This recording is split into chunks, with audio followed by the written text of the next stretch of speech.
Thank you. Michelle McNabb from AED in Washington. I'm trying to tie together in my mind the sessions from yesterday with the session we just heard. And I wondered if the panelists could comment on the economic levers in the context of the nutrition-sensitive value chains. Value chains are fundamentally about economic levers, but I wanted to hear maybe from the economic growth as well as complementary feeding and fiscal policy side, how do you think the nutrition-sensitive value chain approach can be tied with looking at the economic levers? Thank you. And this one, and after that, that's the last one. I think. I'm Professor J.N. Kaul from MIT University in Noida. Yeah. My question to Professor Williams and Oliver also.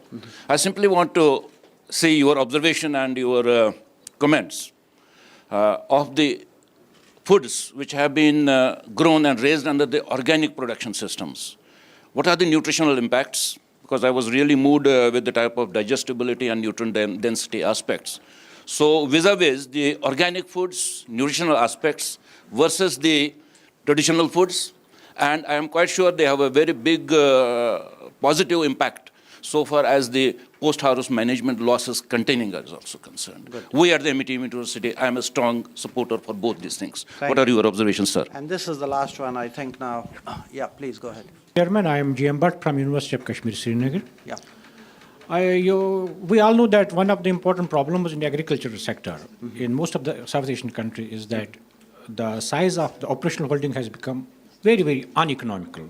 It has been declining. And on the other hand, there is not much improvement in the productivity. So very little things are for the cultivators, number one. Number two, those who are involved in the farming business, whatever they produce it for the market, not for the nutrition. So there is a dilemma. Sure. This dilemma, how to solve this dilemma? Because they are working in the agriculture for their basic necessities, Sure. roti, kabda, or makan. Yeah. So how we can solve this tangle, how we can educate the people who are involved in the agriculture sector, are they really aware of this thing, that there is some chances of improving their nutrition, and how they can spare some of their production for their own family in order to improve their health and hygiene. Thank you very much, sir. Thank you. That's what you heard from Pierre, that you have to create a market. So you have to inform the consumers. Without that, asking the producer to produce is going to be a very challenging task. Okay, gentlemen, now panelists, we still have 5-7 minutes. And if each one of you can take 2 minutes to respond, any questions or any last-minute comments or any silver bullet that comes to your mind, please let me know, and I'll take then 2 minutes to wrap up. Thank you.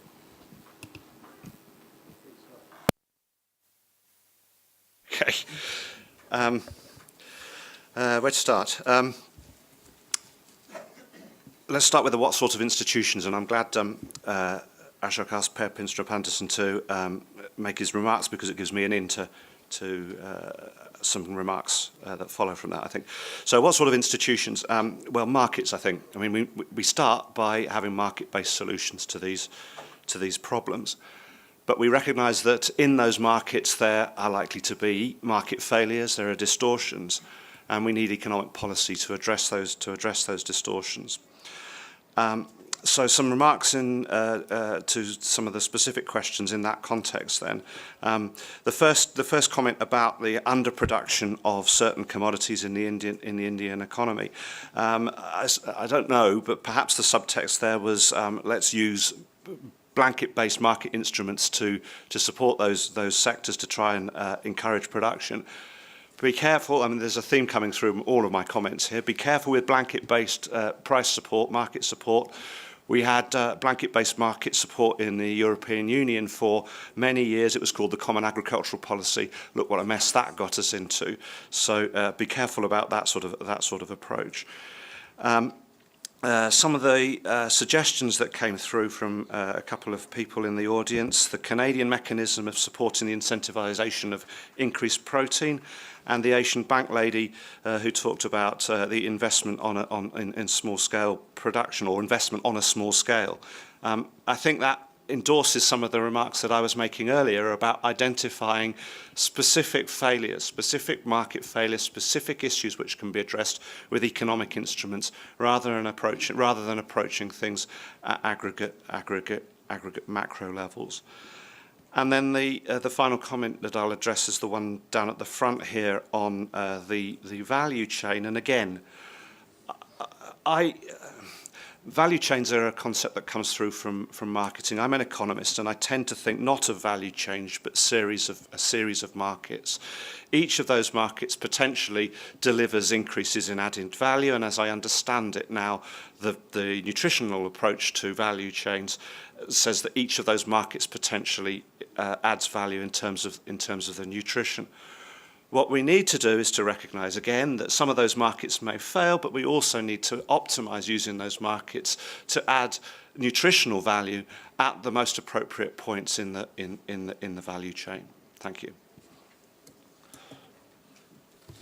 Sure, yeah. I mean, I'd like to start, I think, with Rhoda's question regarding how do you put this together and think about a national policy, and Per's comment that you want to be focusing on markets. And I think one of the things we've seen from all the comments in this round of responses to Ashok's question, you know, what are the silver bullets, is people are coming up with a lot of steel bullets, right? So these things work, they're real, they're more like pellets in a shotgun, and it's like many, many other areas of government policy where there's not one solution to education, right? There's not one solution to health.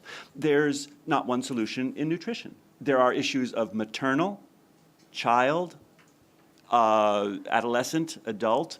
There are different issues for very low income, largely self-sufficient farmers who are often disconnected from the market, as was raised earlier. There are issues that are different. This is the governance point that Rob Paarlberg made, that it varies by situation and within a country, across countries. And I guess if there's a role for economists, it's to pay very close attention to locally specific, evidence-based assessments of individual things. So that brings me straight to the issue about value chains and the issue regarding organics. You know, with organics, we've seen a huge impact on operator poisoning, right? That's what's, you know, the issue with pesticides, right, is operator poisoning. We've seen a lot less impact on nutrient content of foods or pesticide residue. There's no traction there. But on operator poisonings, that's really a big deal, huge deal. On the value chains, I absolutely agree that most of the action in economic value addition is in substitution across commodities, right? So if you think about commodity chains, you miss the action in growth. You just miss it because you're not looking to the sides, which is where the real issues are. So in complementary feeding, for example, you can have any starchy staple base, you can have any fat and protein fortificant, you can have any micronutrient fortificant. And unless you use the locally appropriate lowest cost ingredients and processing methods, micro scale, perhaps large scale, depends what market you're serving, you'll miss the action on value creation. So if there's one message, it's a lot of small bullets. Okay, good. Thank you. Called cluster bombing. Not bombing, no. We don't do that anymore. Okay. Predator. Okay, I would like to comment first on where should the economic growth come from.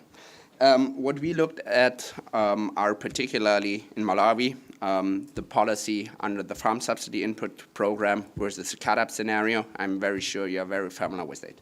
In Malawi, we looked at certain investments, productivity-enhancing investments, and basically what we did is not like we recommended one policy.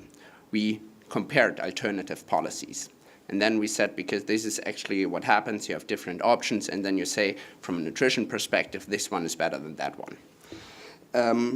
Concerning what works on the micro level, I would like to tell you an example from Yemen. I think what has been working there was an integrated approach, which basically had the components of income. So in this case, it was a cash for work program, which had an education component and very important also a health component. However, as Will and Richard said before, it depends on the local setup.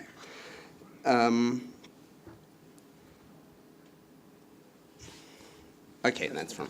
Thank you. Thank you. Last 2 minutes, if you have patience.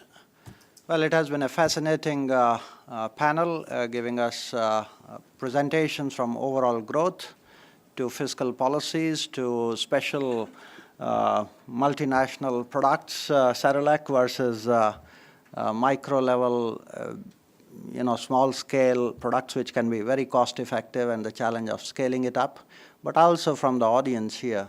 Very good points that I have noted down. And I go back to the original framework that we laid out.